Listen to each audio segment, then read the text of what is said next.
everybody! So today's Sunday and that means it's time for family movie night. And this week I'm going to be reviewing Dinosaur on my Disney Canon series, so I thought it would be fun to look at another famous dinosaur movie for family movie night. We're going to look at the 1988 film The Land Before Time. The Land Before Time is from Don Bluth, director Don Bluth, who did The Secret of NIMH and An American Tail. And this is kind of his last great film, I think. He had some other good ones with Anastasia and things like that, but I think this is his last really well regarded and well loved sort of film that he would do as a director. And it was also produced by Steven Spielberg and George Lucas, which is kind of interesting. And you know, I hadn't watched this movie in a long time. And so I watched it last night, and it was interesting for me because it definitely did hit those nostalgic buttons really hard. The emotion and even the music by James Horner really hits your heart, you know, because I remember watching it when I was little. I was 7 when this movie came out, and I was impressed though how well made I think this movie is for children. There's not the same attempt that you have nowadays to be a family film. This really is, I think, more made for children, and I mean that in a very good sense. The things that I think make it particularly palatable for a child's type of mind and intellect is the way that they keep all of the emotions very simple.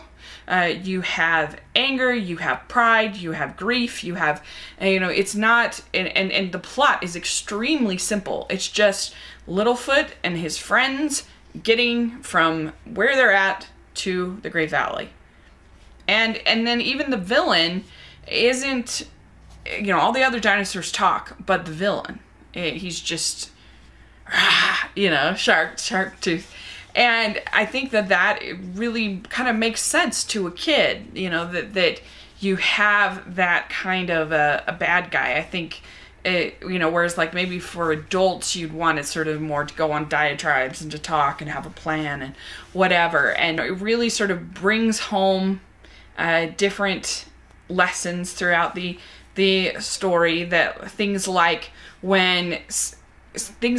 the character arc of Sarah, you know, that she's very prideful the whole movie along pretty much, but then she has these little moments where she kind of lets her pride down, and it's just a very kind of simple journey for a kid to kind of look at and be like, oh yeah, okay, she's sort of not as nice as she should be. She should be nicer. And so kids can take that and kind of learn from that example. You even get in this film, you get a narrator periodically kind of telling you, okay, this is where they're at now, this is how they're feeling. Littlefoot knew for certain that he was alone, and that though the Great Valley was far away and the journey there was perilous, he would have to find his way, or the chain of life would be broken.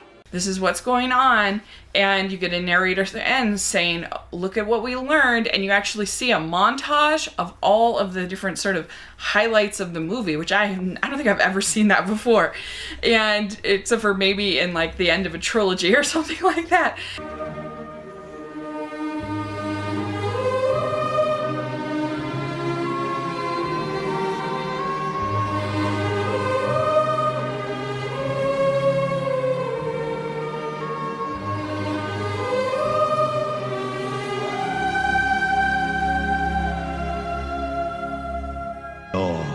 Grew up together in the valley, generation upon generation. I think that's also sort of for kids to kind of, because kids learn through repetition, they learn through hearing sort of the same thing, and especially when it's a kind of a morality lesson that they learn through these simple sort of stories and simple kind of repeated scriptures and repeated fables and repeated stories. And so I thought that really kind of was interesting to see. And, you know, as an adult, it is pretty sentimental. It is pretty schmaltzy, this movie.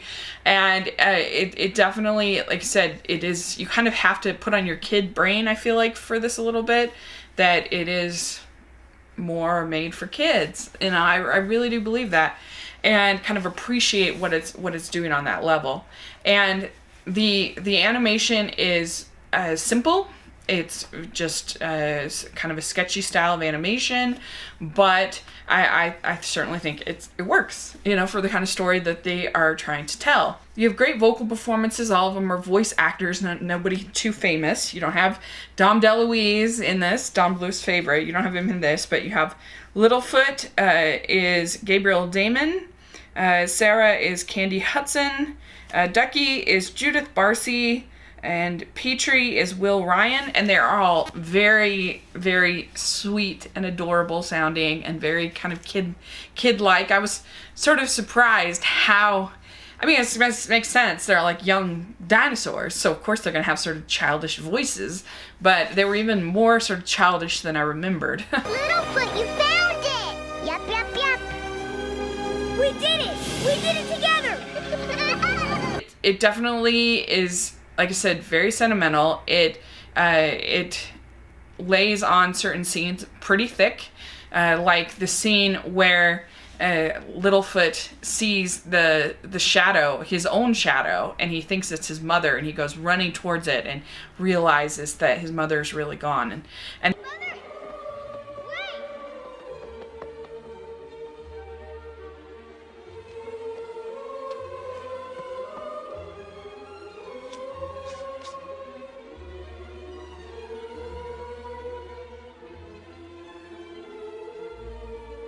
Then Littlefoot knew for certain that he was alone.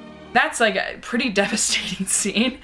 And yeah, you either kind of embrace that kind of sentimentality and that kind of sort of schmaltz, or you don't really like it. I liked it. I thought it was good.